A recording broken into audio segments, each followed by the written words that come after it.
جنہوں نے سرکار کی فرما برداری کر کے دکھائی ان کو رب نے مقام کتنا بلند عطا کیا. حضرت سیدنا عمر فاروق رضی اللہ تعالیٰ عنہ, سارے کہو رضی اللہ تعالیٰ عنہ, 24 لاکھ مربع میل پر حکومت کر رہے ہیں. کتنے جی؟ اونچی بولو. کس نے کہا عمر کیا بات ہے, بڑی بات ہے, 24 لاکھ مربع میل پر حکومت کر رہے ہو. سیدنا عمر فاروق رضی اللہ تعالیٰ کی آنکھوں سے آنسو جاری ہو گئے, رونا شروع کر دیا. کہنے لگے عمر اس میں رونے والی کیا بات ہے؟ فرمایا میں وہی عمر ہوں جس کا باپ اونٹ چرانے کے لیے بھیجتا تھا, 4 اونٹ میرے قابو میں نہیں آتے تھے, یہ تو سرکار کا غلام بنا ہوں, میرے رکے کے ساتھ دریا نیل بھی چلتا نظر آ رہا ہے. میں وہی عمر ہوں جس کے قابو میں 2 اونٹ نہیں آتے تھے. آج مقام کیا ہے؟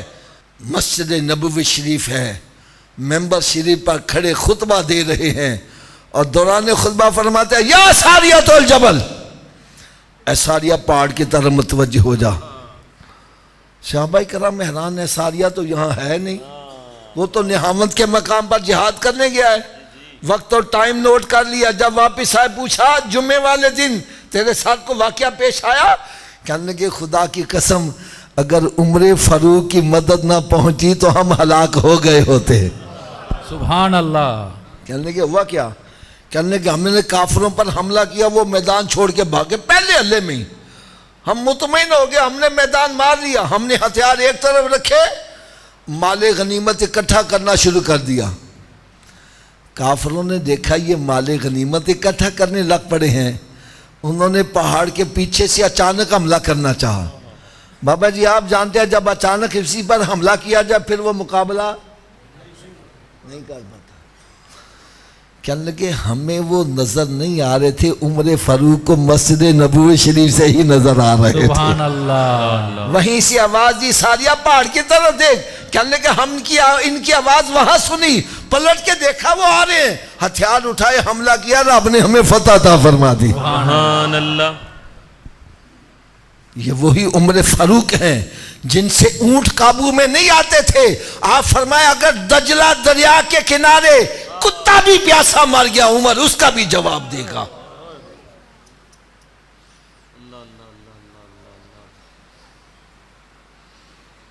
یہ وہی عمر ہے جس کا نام سن کر کفار کے ایوانوں میں زلزلہ آ جاتا تھا, بڑے بڑے بادشاہ کانپنے لگ پڑتے تھے. جس طرح ہم آج امریکہ کا نام سن کے کانپ جاتے ہیں, اسرائیل کا نام سن کے کانپ جاتے ہیں, ہم تو کیا ہمارے حکمران کانپ جاتے ہیں. میں صحیح کہہ رہا ہوں غلط کہہ رہا ہوں؟ وجہ کیا ہے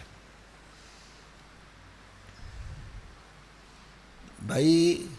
قرآن بھی وہی ہے, اللہ بھی وہی ہے, نبی بھی وہی ہے, دین اسلام بھی وہی ہے. ان کا نام سن کے کافر ڈرتے تھے, آج ہم کافروں کا نام سن کے ڈر رہے ہیں.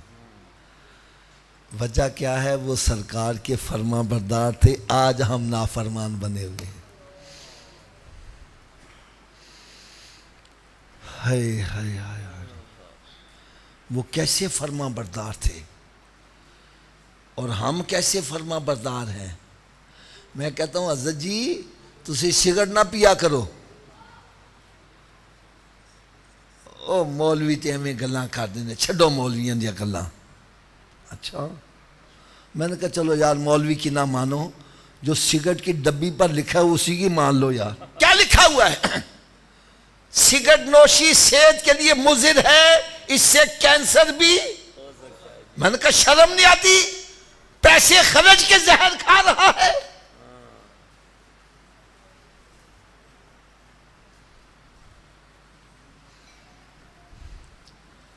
میں سمجھانا چاہتا ہوں ہماری فرما برداری کیسی ہے اور صحابہ کرام کی فرما برداری کیسی. میں کہنا حضرت جی تو سگریٹ نہ پیا کر.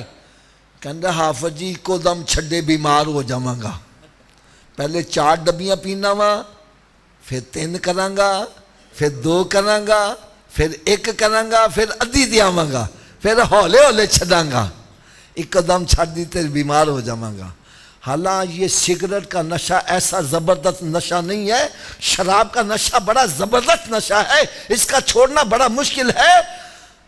میرے آقا صلی اللہ علیہ وسلم نے ارشاد فرمایا, اے بلال آؤ ذرا آج عشق کا امتحان تو لے لے. کیا امتحان کن سے لینا ہے؟ جو جدی پشتی خاندانی طور پر شراب پیتے آ رہے ہیں, گھروں میں مٹکے بھر بھر کے رکھے ہوئے ہیں, شراب کے عادی ہیں, یعنی نس نس میں شراب رچی ہوئی ہے. فرمایا بلال آؤ آج عشق کا امتحان لے.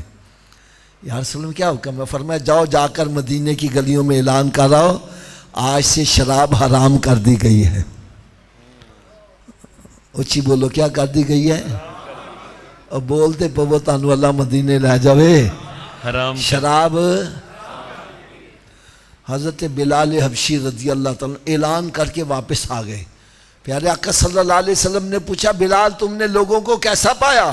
عرض کرنے کے یا رسول اللہ میں چوک میں جا کر اعلان کرتا تھا, لوگ گھروں سے باہر نکل کے میرا اعلان سنتے تھے, میں اعلان کر کے آگے چلا گیا, پھر آگے چلا گیا. جب واپس پلٹ کے آیا تو مدینے کی گلیوں میں شراب سے کیچڑ ہو چکا ہوا تھا. لوگوں نے مٹکے توڑ کے رکھ دیے. جو شراب پی چکا تھا اس نے حلق میں انگلی ڈال کے قے کر کے باہر نکالی. میرے آقا نے منع کر دیا, ہم مرے یا زندہ رہے ہم نے سرکار کی نافرمانی نہیں کرنی. واہ واہ واہ بے شک. اللہ اکبر. نعرہ رسالت, نعرہ تحقیق, نعرہ حیدری, تاجدار ختم نبوت.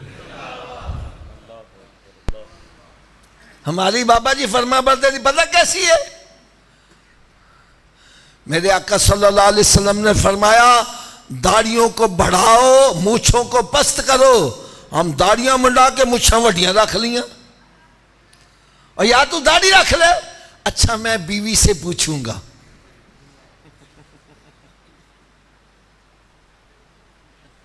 ماں اجازت دے گی تے داڑھی رکھنی ہے, آبا جی داڑھی رکھ لی تے لوکی کی کہیں گے. یار میں صحیح کہہ رہا ہوں غلط کہہ رہا ہوں؟ صحابہ اکرام اگر ناراض نہ ہو تو کڑوی سی بات کہہ دوں. یار سرکار کی آمد کی خوشی میں ہم چراغاں کرتے ہیں, کرنا چاہیے, ضرور کرنا چاہیے. سرکار کی آمد پر جتنا بھی جشن منایا جائے کم ہے, حق ادا نہیں ہو سکتا. لیکن میں خدا کے لیے ہاتھ باندھ کے کہوں گا, ارے چائنا کی لڑیاں لٹکا رہا ہے اور نبی کی سنت کٹوا کے گندی نالی میں بہا رہا ہے. ترمذی شریف کی حدیث ہے, پیارے آقا صلی اللہ علیہ وسلم نے ارشاد فرمایا جس کی داڑھی میں سفید بال ہوں گے اللہ تعالیٰ اس کو عذاب قبر نہیں دے گا. کیوں نہیں دے گا؟ فرمایا چٹے والا کو رب کو بھی حیا آتی ہے. ارے چٹے وال سے رب حیا کر رہا ہے, تو حیا کیوں نہیں کر رہا؟ واہ واہ واہ واہ سبحان. گندی نالی میں بہا رہا ہے, شرم نہیں آ رہی تجھے؟ اب کیا کرے گا؟ سفید بال آ گیا ہے, اب قبر میں پاؤں لٹکے ہوئے ہیں. ایک پھل ہوتا ہے کچا, ایک ہوتا ہے پکا. جب پھل پک جائے تو یہی ہوتا ہے آج گریا کل گریا. ارے سفید بال ہے کہ اب تیرا پھل پکا ہے. اور خدا کے لیے دیکھو میرے ہاتھ بندے, مر کے قبر میں جانا ہے کہ نہیں جانا؟ قبر میں سرکار نے تشریف لانا ہے نا, تو ان کے سامنے چہرہ غلاموں والا ہونا چاہیے کہ دشمنوں والا؟ اونچی بولو یار. خدا کی قسم بات کرتے میرا دل اپسیٹ سا ہو گیا ہے. تو داڑھی منڈا کر قبر میں گیا, اگر سرکار نے اپنا رخ انور پھیر لیا تو کہاں جائے گا؟ کس کو جا کے آگے بھیک مانگے گا؟ کوئی ہے ایسا دل؟